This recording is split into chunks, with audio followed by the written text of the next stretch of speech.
He was a Hoosier native born in Evansville to parents who were teachers, the youngest of three brothers. Bill Mays attended Evansville schools and Indiana University, where he graduated with a bachelor's and MBA degrees. After working for other people's businesses in 1980, he founded his own business, Mays Chemical, which became in revenue the largest black-owned business in Indiana and among the top black-owned businesses in the country, currently 16th largest, according to the annual Black Enterprise Survey. Bill Mays broke racial glass ceilings in civic and business leadership.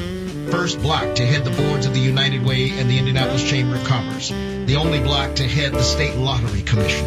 Served on the corporate boards of Anthem, WellPoint, and Vectron. But despite success and wealth, Bill Mays gave back, investing in scores of businesses and ventures, giving back in philanthropic ways, both monetarily, with his time and talents, and numerous nonprofits.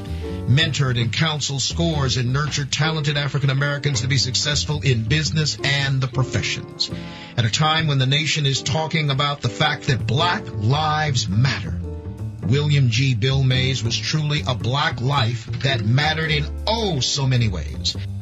Mays Chemical actually was larger than the Mid-States region, as one of the largest chemical companies in the country. Just the impact that he had, not just as an entrepreneur himself, but the impact that he had with other people and helping them to start minority businesses. He really helped to frame the minority business landscape, particularly in the state of Indiana, but he's assisted so many people other places around the country as well.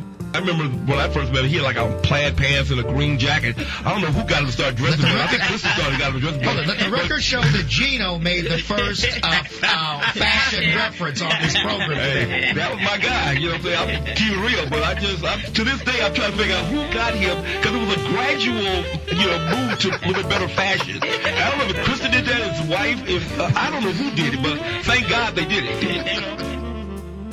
Bill was an intricate part of the community, but he took so many young men like myself. I met Bill back in 1990, the same year he bought the Recorder, which is still to this day a viable source for the black community with news. And I met Bill back in 1990. I was a neophyte with Kappa Alpha Psi fraternity, and he came in and talked to us as a group of young men and told us everything we need to do to be successful.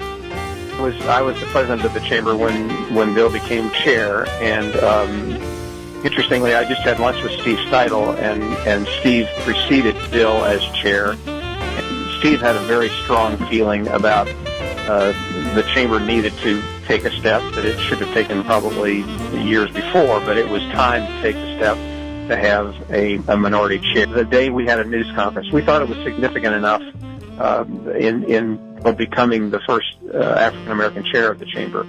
We thought it was significant enough that we have a news conference. One of the reporters said, "What's the significance of you being the first African-American chair of the chamber?"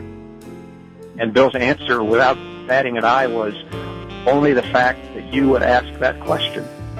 With Randy Tobias and Jack Swarbrick and 2 or 3 other folks, Bill worked very hard to get that done.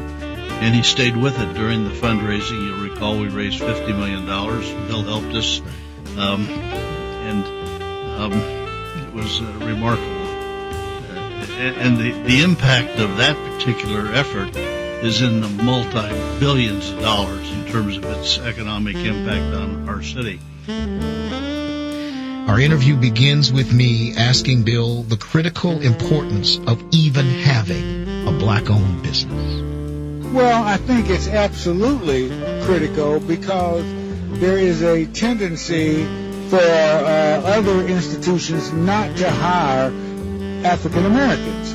And so you look at the wait staff, you look at the cooks, you look at the kind of commitment to the community that the minority institutions make.